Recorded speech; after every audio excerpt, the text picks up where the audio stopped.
the space part, I would have a little bit more, but the news for space this time is going to be a bit sparse.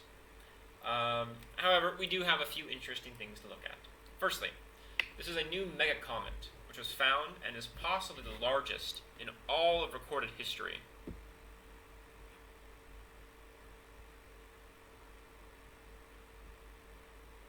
Now, the comet itself is about 100 to 200 kilometers in diameter. It's over here said to be from the Oort cloud, which is way out on the very, very edge of the solar system. But, see, it's called Comet C-2014 UN271, or a name which is just as hard to say, Bernardinelli Bernstein. Bernardinelli Bernstein. It's right here. We're tracking it. It's currently near the orbit of Uranus, moving inward. Ah, look at that! Already back to Uranus. God, how does this work?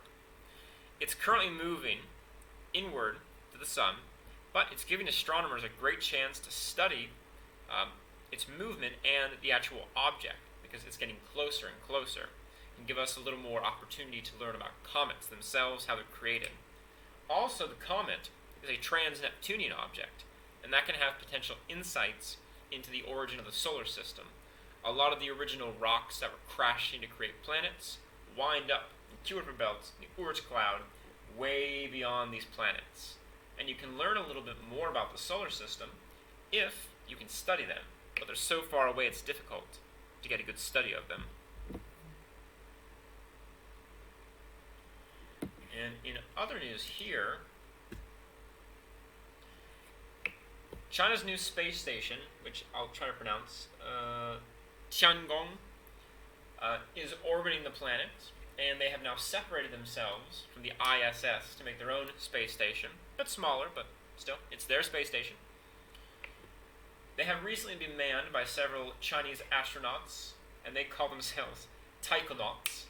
Now, if you're wondering why they're calling themselves taikonauts, and it's called Tiangong, I'm not sure they don't say it here. Tian in Chinese, I believe Mandarin, it means heaven. So by using this name, it's very appropriate for a space station. So to use it in their name as well, taikonauts would be a little bit similar, I believe, to the name, although it could just mean something else, and I have no idea. But you can also watch this too. A Chinese spacecraft carrying 3 people has docked successfully with the country's new space station. They blasted off about 6 hours earlier to take part in a 3-month mission to set up experiments and to prepare for a series of spacewalks.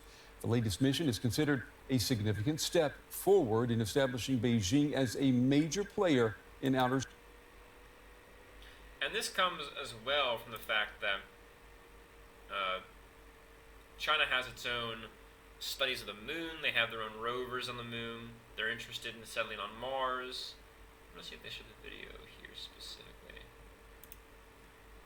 And these are the astronauts 10 years ago. It cited concerns over the Chinese space program's secretive nature and I saw one from space too. They had a picture here too. Where was this? We're talking. Show the astronauts. Come on. Ugh. in 1998 has hosted astronauts from over a dozen different nations. And you're talking about the International Space Station, or ISS. Now, it has been a good chance for international cooperation. However, certain countries in the future inevitably will want to go their own way, have their own space stations, their own programs, missions, bases, so on and so forth. And it's a good first step for them to be doing this. It gives them more experience. A higher space presence will also enable them to advance in that research beyond what other people have. And they can become the beneficiary to other countries who want to learn more about it. They'll have to learn from Chinese sources if they jump ahead of other space agencies and companies internationally. However, they just entered, so it remains to be seen what exactly will be happening here. Now this last one isn't a news story, but I did want to show this because I thought it was very interesting. And this company is called Relativity Space. As you can see here, they're designing rockets to launch up into space. Now, let me mention this here. The key part of how their company works. They're using far less parts than a normal rocket uses. They are much faster to produce them. And it's not the same type of production you would normally see. See, they 3D print rockets. To be specific, they 3D print parts and then assemble them into a rocket to launch up into space. Now, I've seen lots of 3D printing. I've never seen 3D printed rockets. I would be nervous to go on a 3D printed rocket. And they have a special laboratory as well to design this stuff. Stargate is the world's largest metal 3D printer, entirely built and designed in-house. The core of it includes 3 robot arms, one of which is doing printing, and the other 2 are doing post-processing. This is a 6 degree of freedom industrial robot arm, so it can move anywhere within about a 14-foot. A special laboratory just to 3D print rocket parts, which are then assembled and will be launched into space as well. I'd be very interested to see if that's the future of space, or if it's something else entirely, but I've never quite seen that before.